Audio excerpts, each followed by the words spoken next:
Nisha, how do you think you would fare as a pirate? I think I would get scurvy on day one and slowly pass away. Oh no, I thought you'd be like swashbuckling, with Not. the bandana and the patch. And I feel like you're more like that. I feel like I could do it if it's a costume party, but if I had to do it in real life, scurvy and then death. I feel like you're really selling yourself short because I now know about some women that were pirates and it wasn't very difficult for them, actually. Ooh, are you going to tell me more? Yeah, I mean, I have to. That's the podcast. Have you ever wondered why women don't do more crime? Well, we're here to tell you. There's misconduct all the time. Women are thieves and murderers. That's gross misconduct. Con artists, money launderers. Criminal misconduct. Financial fraud that's hard to track. Takes some planning, but still misconduct. Even breaching a contract. That's more civil, though. Misconduct. Misconduct. We tell you all about women that suck. Things that make you say, what the? It's misconduct.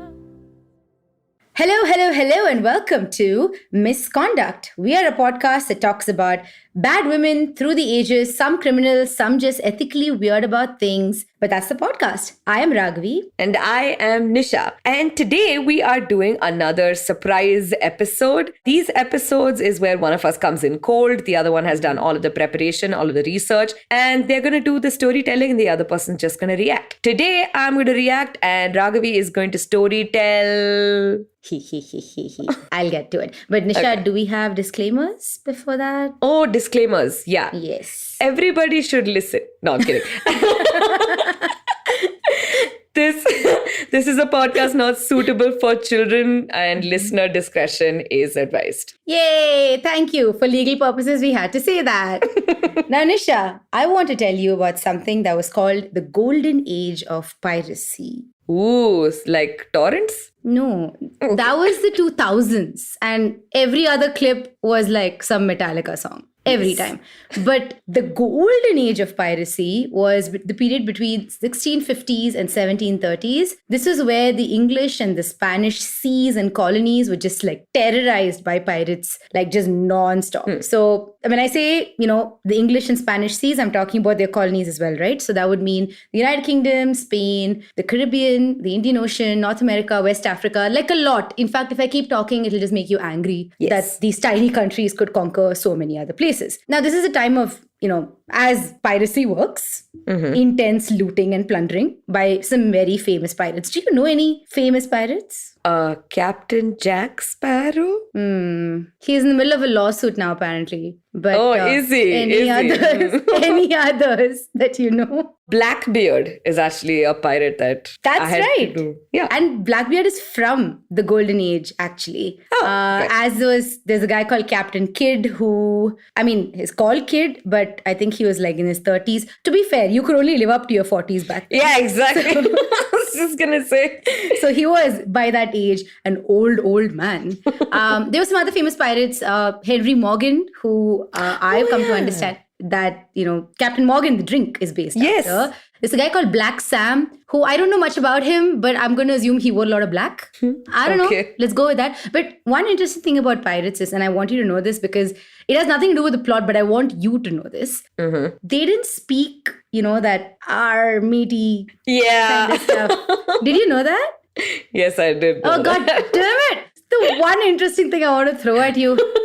Yeah, they spoke like normal ass English, but do you know why? Yes. Oh, no, I don't know why. Aha! Okay. Gosh. Oh, I feel so superior right now. But yeah, it's because most of them were former Navy men that just defected and became pirates. So they probably spoke good English. And it's likely that they saw, how much wealth the English and Spaniards were hoarding. And they were like, we're poor, give us some. And the kingdom was like, no, it's a monarchy. Screw you. Oh, So they said, wow. Are we yeah. siding with pirates? Yeah. Please Indeed. continue. Yeah, but piracy was basically like a giant FU to the rich at that point. But another thing that actually you might know this about pirates, they considered women being on board a ship as bad luck. Do you know that? I didn't know that. Oh, damn it. I assumed this is the one you would know. I don't know the actual origins for this. Actually, I looked it up and there were a lot of conflicting stuff. But it was generally considered women being on board a pirate ship as bad luck. And this is why you don't hear about too many female pirates, although there are some exceptions. Today is one of those exceptions because we're going to be talking about Anne Bonny, one of the Western world's most fearsome and ruthless pirates. Ooh. Indeed. My Bonnie lies over the ocean? Wow. I don't know. Maybe. I know that, you know the phrase 3 sheets to the wind, which is a phrase you use when someone is really drunk. That also has a pirate connotation, is what I'm trying to understand. They've just made a lot of vernacular, dude. I mean, it kind of makes sense. They seem like a fun bunch. I'm not encouraging piracy. Also scurvy. Yeah, scurvy. Penicillin was not a thing. Yes. And seasickness was very Oh likely. my God. Yeah. No running water, by the way. That's also a thing. Also, whatever we know about Anne Bonny, most of her life, all of the excerpts about it come from this dude called Captain Charles Johnson. In 1724, he wrote a book, actually 2 parts to a book, called A General History of the Pirates. And the I in pirates is actually a Y. Ooh. Pirates. Indeed. Also, you know it's legit because it's like, yeah, anyway. So it's speculated, although a lot of this is not entirely true because he didn't really like pirates. Yeah, but his accounts do paint Anne Bonny kind of as a badass. So Okay. take his word for it. Yeah. Should we get into where she was from? Yeah. Cool. I Do you want to have any say other- England. Yeah, I mean, close. Ireland. Very Oh, close. close. No, actually not that close at all. Ireland is constantly trying to spread up from England. It's like literally a thing in history. I don't know why. But I said that. geographically close. Sure. I mean, back then, only 3% of the world was discovered or whatever. So Yes. I wouldn't be surprised about that. But so Anne Bonny was born in 1697 in County Cork in England. So she was born as Anne Cormac, and she was apparently the illegitimate daughter of a lawyer named William Cormac and his domestic worker, Mary Brennan. Man, I just... Anyway, Yeah, it's a Continue. power thing, but I hate that. I hate that so much. okay, so I know you hate that, but he kind of did right by her.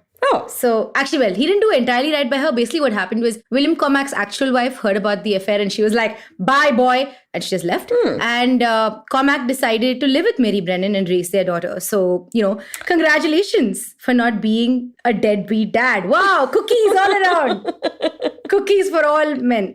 Anyway, but because of the uproar that caused, over the affair, because Ireland is pretty conservative, the family had to move out of the country. Where do the Irish go when they're fleeing scandal and persecution, Nisha? England? No, for more persecution? No, they went... The New World. Yes, the New World. They go to the United yes. States. That's what Boston basically is, right? Oh, right. Of course. Yeah. They were like, oh, not New York. Oh, it's too liberal. Just slightly to the other side. Boston. It's so cold and depressing here. Yes. Just like home. Okay. So back then, the United States was called the Americas, and they found their way actually to Charleston, South Carolina. And William started a booming career there as a merchant, and the family became really, really rich to the point that they even owned a plantation. What do you have to say about that, Nisha? Yes. White people owning plantations in America. That's all. How I'm just could going to leave go it there. wrong?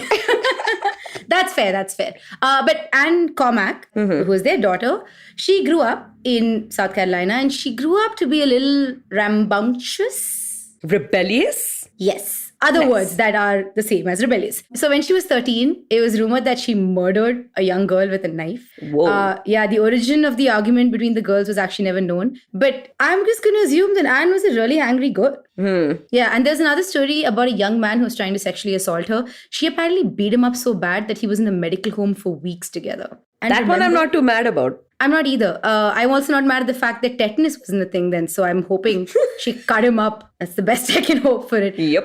Basically Anne lost her mother when she was really young. I think she was about 12 years old when that happened. And she apparently became a really violent, rebellious person after that. And in particular, her father looked to her to handle the affairs of the house alone and she couldn't handle it. Why? Because she's 12. What? Yeah, she's a literal child. I am 31 and look at me. There is a pile of laundry right now and I don't know actually if I've already done that laundry. So anyway, so Anne also was known to have shockingly bright red hair. So it was like thick and wild. And the locals said that while she was stunning and she looked like a real catch, it made her look like she had a fiery temper, which she really did. There's also speculation that Anne set her own father's plantation on fire out of anger with him. Yeah, she could do with some anger Therapy? management. Yeah, she generally could have. But what does a rebellious kid do back in the 1700s? A girl especially. Take a wild guess, Nisha. Run away from home. Wow, it's actually so accurate. Yeah. What else? She ran away from home. Yeah, she ran away from home. But she ran away with a man named James Bonny. This was in 1718. James Bonny was her lover and eventual husband. He worked in the Bahamas. So they went all the way to the Bahamas. Nice. And he worked as a sailor initially, but then he became a bounty hunter for pirates. So James hated pirates. And also he made some sweet side money hunting down pirates. Also, Anne married him when they were there and she became Anne Bonny because of his name. Right. Now, James Bonny, his work was such that he was away for long periods of time. So our young Anne Bonny decided, let's just get around and see what's going on. So Madam decides that the best friends to make in the Bahamas are all pirates. She just goes to bars and hangs out and meets pirates. And she gets pretty indoctrinated by them because on one hand, her husband's at home telling her how terrible pirates are, etc. And on the other hand, she meets these people and they seem nice, you know. They're not like actively killing each other. As a group, they're pretty democratic. They're selecting who their leaders are. You know, they remove leaders from places they don't like them. Overall, she kind of likes it, okay? And on one such outing, she meets a man called Jack Rackham, which is a name. Like, what a name. When she found out. That reminds me of the Tintin book. Yeah. Like Red Rackham's treasure. Yeah. This is also, I mean, I don't know if there's any relation, so to speak. But that's kind of cool. It is pretty cool. But the reason the name Rackham is like heavily associated with pirates is because John Rackham is actually called Calico Jack. He's like one of the most dreaded pirate captains in all of the Atlantic. And Calico Jack basically had spent years plundering small ships with something called calico, which is a type of unbleached cotton. And it's sold for a really high price. So that's why he got his name. He was looting cotton. Oh, cool. Yeah, it's pretty cool. He was eventually caught, you know, in his early years, but he got the king's pardon and he was allowed to travel to the Bahamas and just live in exile. Okay. And he did for a little bit, but then he met Anne. And around the same time, in 1719, he captured a cargo ship called the Kingston, which had so much booty. I know what I said. It had so much booty that he was able to buy the services of a bunch of other pirates. And then he started picking up his business again. Nice. And yeah, good for him. I mean, a late career resurrection is exactly what happened to... Vera Wang. Oh, I was going to say Johnny Depp. Oh, okay. We could have also said Robert Downey Jr. Yeah, no, or Shah Rukh Khan. Because, yeah. Jume Chopata. Indeed. Oh, we have to pay something for that, I'm sure, to IRF Music. Yeah. We'll figure that out later. If it's in there, we didn't have to pay them or we paid them a lot of money. No. We don't have to pay them because we pirated it. Wow, don't say that out loud. Oh my God. Guys, if you're listening, you are listening, please don't pirate music and movies. A lot of people work very hard on it, even though it eventually is owned by a bunch of very like massive corporations and they're just using it. Also, seed your torrents. Continue. Anyway, Calico Jack. He managed to get himself a little ship, get himself a little booty, get himself a bunch of people who to work for him. And then he met Anne Bonny. And he was just like, whoa, who is this chick, bro? Is how I expected he spoke. Yes. He spoke, yeah. Exactly like that. So they began their affair almost immediately. Apparently, it was like a whirlwind adventure. And he also brought her on his ship multiple times. And this pissed off a lot of the men because of, you know, the superstition, etc. Right. But everybody knew that he was smitten with her. So it didn't really matter after a point, you know. And James Bonny. Eventually, James Bonny, her husband, found out. He apparently dragged Anne to the Bahamas governor and he demanded that she be whipped for her adultery. Yeah, that's how adultery worked back then. Calico Jack stepped in though and he offered to pay very handsomely for Anne's freedom. And James Bonny said no. But Whoa. it sucks to be James Bonny because Anne just ditched his ass and ran away with Calico Jack. Thank anyway. God. It's just like, could have made some money. Now you get squat. Goodbye. Yeah, I mean, apparently that was a thing. That was pay for a divorce, basically. That's Right. a lot of people did that, which, yeah, sucks to be him because he really, really could have had that money. But let's take a quick break here. Okay. Because when we come back, we learn about Anne's exploits.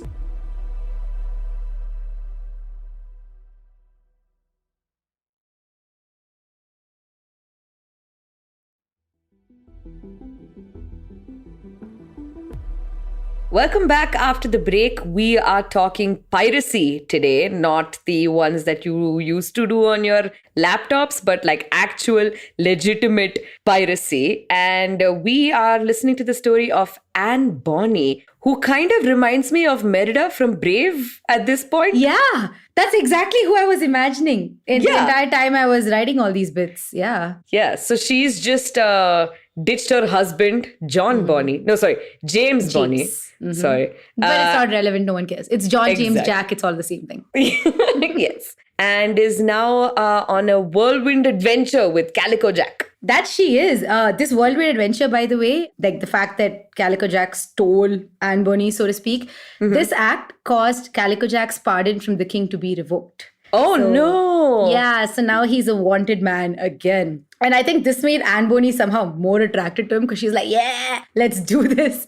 And they got back to pirating. And Calico Jack was like, oh, sure, if you insist, my lady. And they really got into it. So it turns out Anne Bonny, Calico Jack, and a crew of 8 other men just took to the seas in the August of 1719. And they stole a ship called William. So this sparked a fierce battle between the governor of Jamaica and Calico Jack's crew. Anne Bonny was reported to have stayed on board the entire time. And she fired several guns at the governor's fleet. Nice. To the point that they had to just give up. It got pretty hectic. And, the crew managed to slip away from the naval ships and they sailed further down towards the Caribbean for the next few months. Over the next few months also, they took over multiple other pirate ships. And Anne Bonny would always ask the crew of these ships if they wanted to stay with them. And most of them did. So, yeah, just like that, in a span of less than like 2 months, Calico Jack and Anne had a plundering crew of about 22 people and about at least 3 ships, which is crazy. That is a lot. Yeah, that's pretty, and that too so quickly, It's Yeah. just kind of nuts. Oh, also I forgot to mention something. You remember how I said that,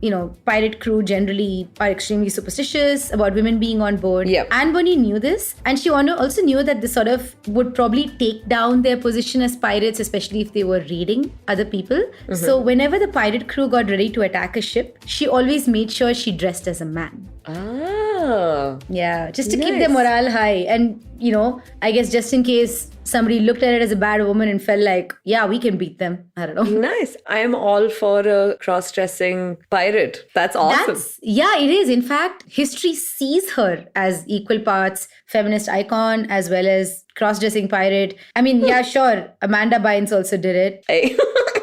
But Yes. this is just cooler, man. Yeah, it It's is. just cooler. Yeah, but around this time, another woman also joined the crew. Her name was Mary Reed. And in fact, Calico Jack was just about the only pirate captain who had women on board. And both of them, Mary Reed and Anne Bonny, became best friends and they decided to dress as a man, Nice. generally. Also, by the way, all the accounts of this that I've read define Mary Reed and Anne Bonny as very close friends. You know what that means, right? You know what that means. They were so close. Little more than not like sisters, not even like friends, just like really, really close. Yeah, slept in the same bed. That's how close they were. Yeah, that's how it worked Yes. because they were so close. Bought property together because they're so close. Had dogs. Ah, so cute. I'm imagining French bulldogs. I'm now imagining Murda from Brave and Rapunzel from Tangled. And they're just Ooh, they're just holding hands and picking apples and stuff. But yeah, history will always remember them as two very close best friends. That's Yes. about it. But for most of 1719 and 1720, Anne Bonny helped Calico Jack plunder dozens of merchant ships in the Caribbean. And this is the kind of stuff that we understand that she did. One, of course, she led a lot of raids on ships. This, of course, would involve killing people in general. We don't have a head count on that, Nice. but I'm assuming it had to be enough to capture a ship, right? It also included allocating how the booty would be divided and, how best to spend that booty when they were on land. So usually if, pirate ships are very small built, they pick smaller built ships on purpose because it moves faster, right? So if you need to escape, then you can get out. And things like gold and stuff would be very, very difficult to carry on ships like that. Yep. So as soon as they plunder gold or anything heavier than that, they really have to immediately get on sea and use it up. But other wares like tea, spices, textiles, those kinds of things can be used or sold. You have some time to figure that out. But what I understand is Anne Bonny used to spend very, very generously for her crew, for her friends in general. And she just loved throwing money at people. And that's something that she just particularly enjoyed. It's also speculated that Anne was probably the quartermaster of the ship. Do you know what that means? I don't know what that is. Yeah, I don't really know either because it's hard to understand ship terms. But it looks like she was basically the second hand. Wait, if you that said makes sense. quartermaster Yeah. with a Q? Yeah. Oh, okay. I heard Potter Master for some reason. I was just like, what the hell is a Harry Potter fan doing in the that's not that. 1700s? But do you know what a okay. quartermaster is? Yeah, like the person who basically gives out the rations and like is this is what I assume because I read it a very long time ago. And also kind of like not like you have captain and then the first something. Yeah, first mate. And then I think that like the next one is the quartermaster. I mean, like listeners, please fight me on this if I'm wrong. But this is what I remember from a very long time ago. Oh, I genuinely had no idea about any of this because I decided to do this episode on ship stuff without knowing a single thing about a ship. What is port? I don't know. Yeah.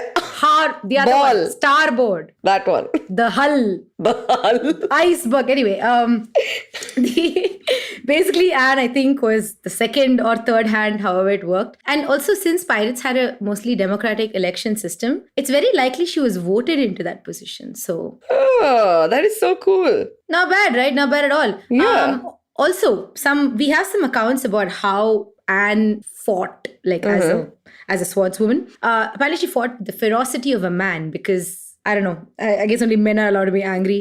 But there is a quote that is attributed to her, but I don't have a source for it. And the quote is, "The quickest way to a gentleman's heart is through the fourth and fifth ribs." Nice. Yeah. Nice. It's I'm going to pretty get cool. that stitched somewhere. No, wait. There's another one that comes later. I think you'll want that one stitched. Just wait for it. Ooh. But also, it didn't take too long for the governor to start seeing her as a threat because for the first time in history, when the governor issued an arrest warrant for a pirate crew, for the first time ever, the warrant had a woman's name on it. Ooh. But they got the name wrong.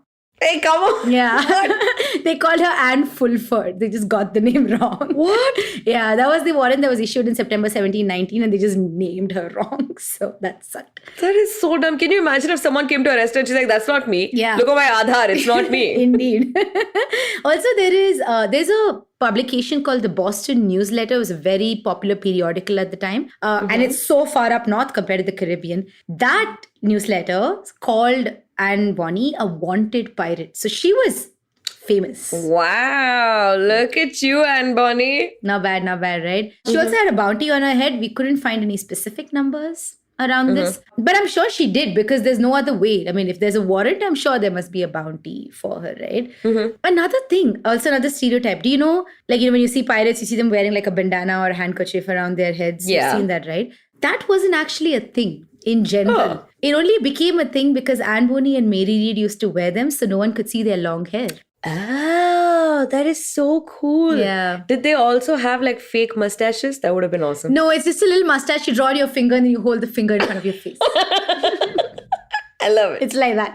And then you have to get like really heavy side parting because otherwise, how else can you look at it, like make it look cute? Yeah. Yeah. But I don't really think she was like a great person or anything because this is kind of sad. In 1720 something, 20-ish or 21, she needed to basically take a break from pirating because she was pregnant. Oh my God, Pee-Pee. Indeed. Pee-Pee pirate. Yeah, but no, it's not as cute as that because she got dropped off in Cuba to have the child because I don't think you would consider it sanitary or easy to have a child on board a ship. Yeah. Although if she had done that, the child would have been born in international waters, which is pretty cool. I didn't think about it that way. what happens then? You're still a citizen of. It depends your on the homeland. flag on your ship. But I don't think a pirate ship really has a yeah, flag exactly. outside. I claim you in the name of Atlantis. And Atlantis is like, we don't want you. Why? No, but so she was dropped off in Cuba to have the child. She, I'm assuming, had the child. And then she just came back to the ship. What? Yeah. Oh no. Yeah, we have no information about the child. Did she abandon it? Maybe we'll never actually know because there's nothing after that. And I really doubt a newborn would have survived on a ship. So Yeah. yeah. However, here's some cute stuff. There's a description of Anne Bonny and Mary Read that we have. It was written by a woman called Dorothy Thomas, who was a victim of their looting. She said, and I quote, "They wore men's jackets and long trousers and handkerchiefs tied about their heads. Each of them had a machete and pistol in their hands, and they cursed and swore at the men to murder me." Ouch. Yeah. Okay. I mean, that's fine. I'm assuming somebody followed up to ask her, how do you know they Yes, were correct. women? Because, they were like, what's going on? And Dorothy Thomas said, because of the largeness of their breasts. Oh. Wow. Yeah. They thought of fake mustaches, but didn't decide to cover their chesticles. No, they didn't. Congratulations. In fact- Just like low-cut tops with a mustache. You're a woman. No, how do you know? I'm just Okay. assuming bras are not a thing on pirate ships because of democracy. So, Yay. yeah. Free the nip. The ship. Free the ship. Free the ship. So, this gets sad now because we're getting to the end. In October 1720, the ship comes under siege by the governor's troops. After months of looking, they finally are found by the governor. And this story is actually a little sad. So why don't we take a break and come back to discuss the rest?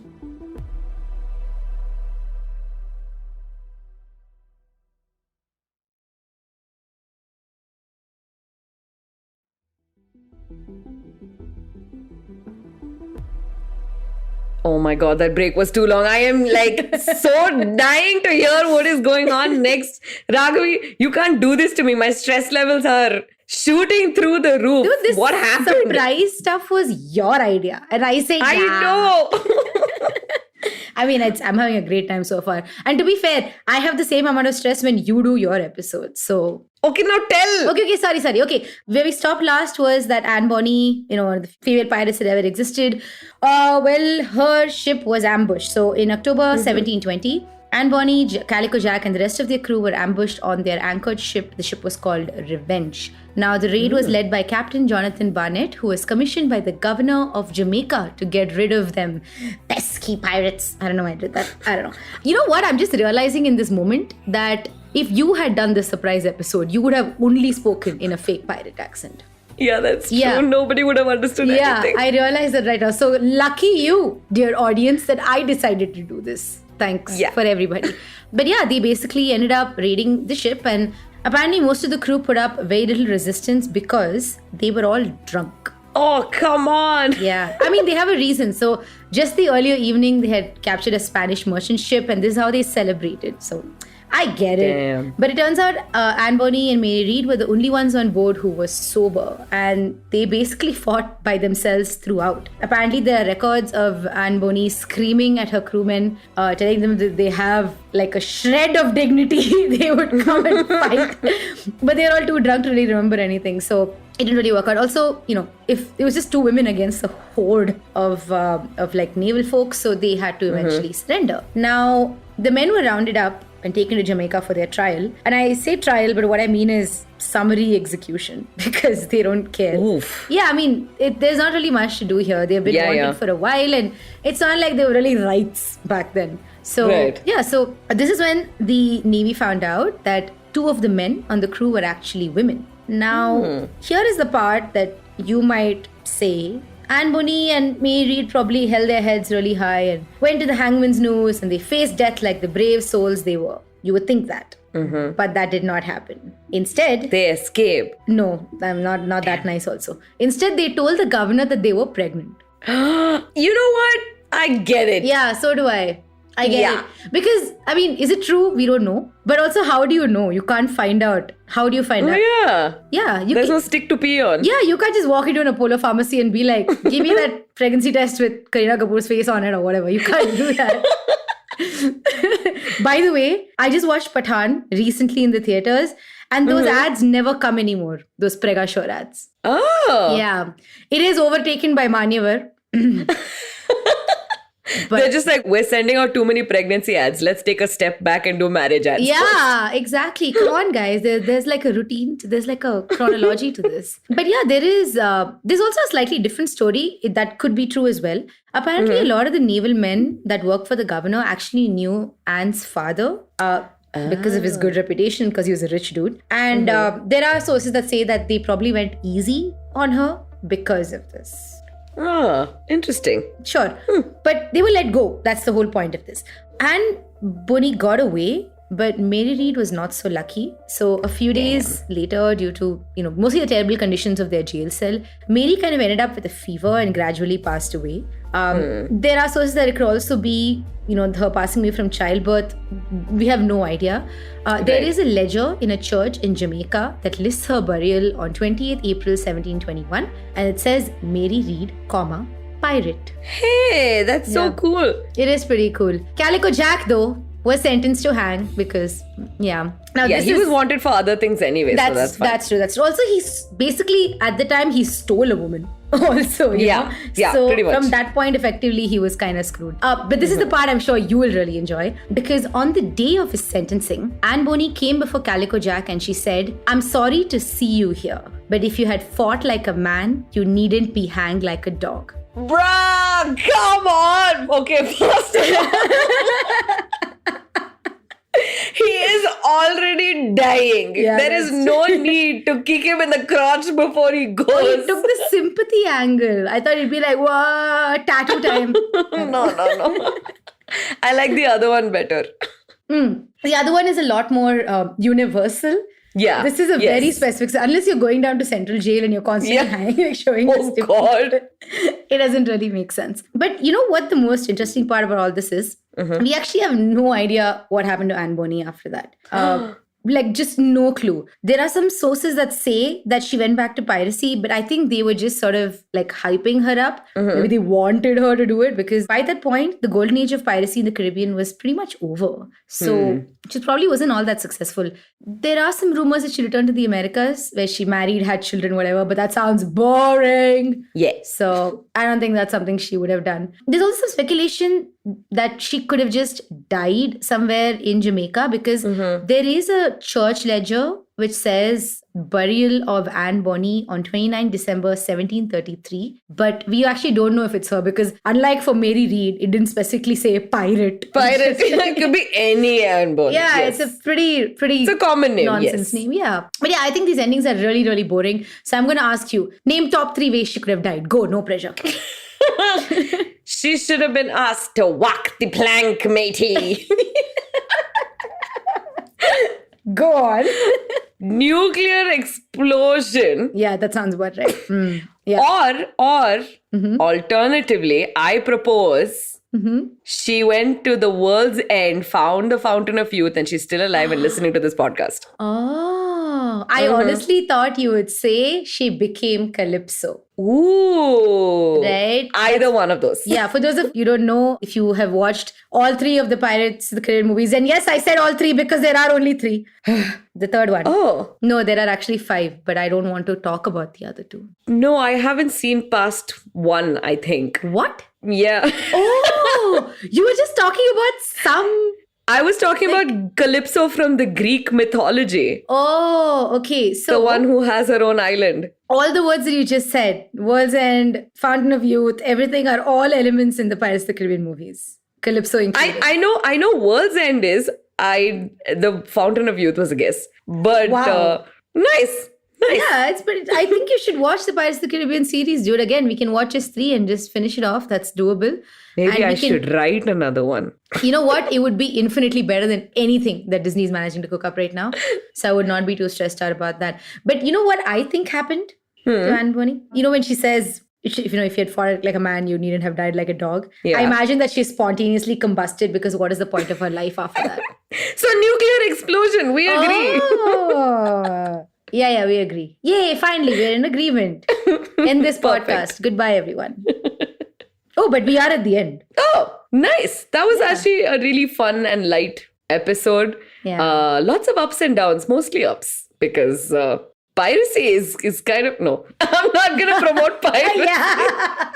I was literally just standing here stressing out. Where is she going with this? Because man, we can't have a copyright infringement suit on our hands. We have no money for that kind of stuff. Let's not do that. Guys, please, I know Nisha said seed your torrents, but she's wrong. Let me clarify that she doesn't even know how to use uTorrent, okay? So I used to when I was like really young and not doing illegal things. No. Anyway. What you used to do was I remember this very well because we used to go to mugglenet.com back in the day to watch Harry Potter movie trailers where we'd be like, oh my God, Prisoner of Azkaban is coming out 17 months from now, and they've released a teaser trailer where it says coming soon. And we'd go to their website, and you taught me this trick where you can open that video in a separate window and then download it. And now you have a copy of the trailer on your laptop. And then you piece by piece put together all the trailers. Yeah. And you got a movie. Yeah. That's effectively it, yeah. We didn't realize at the time that just a month later they would have uploaded on YouTube. We didn't know it at the time because we are dumb. But yeah, we would just download it and watch it frame by frame. Yeah, even though nothing happened ever. Yes. But yeah, that's the kind of piracy we approve. No, actually none. We approve none. Yes. Thanks for listening to this podcast. We hope you had a great time with us. Yes. And if you enjoyed this podcast and you like all of our other episodes, make sure you tell us. Review us on whatever platforms like Apple Podcasts. You can leave us little stars on Spotify. You can leave comments on the YouTube page and we'll read those out as well at some point. That's right. And you know where to find us. And if you don't, we're on Instagram. Our ID, is it called ID? Sure. Our ID is @misconductpod. Please interact with us there. We love when you guys give us ideas. In fact, a lot of the season is basically you telling us, please do this episode, I want it. And then we just said yes, because we're people pleasers. Me, I'm the people pleaser. That's all. Yeah, and then also sometimes there are good ideas. So, they're usually pretty good ideas. I will agree. Yeah. So yeah, we will see you on the next episode of Misconduct. Yay! Whee!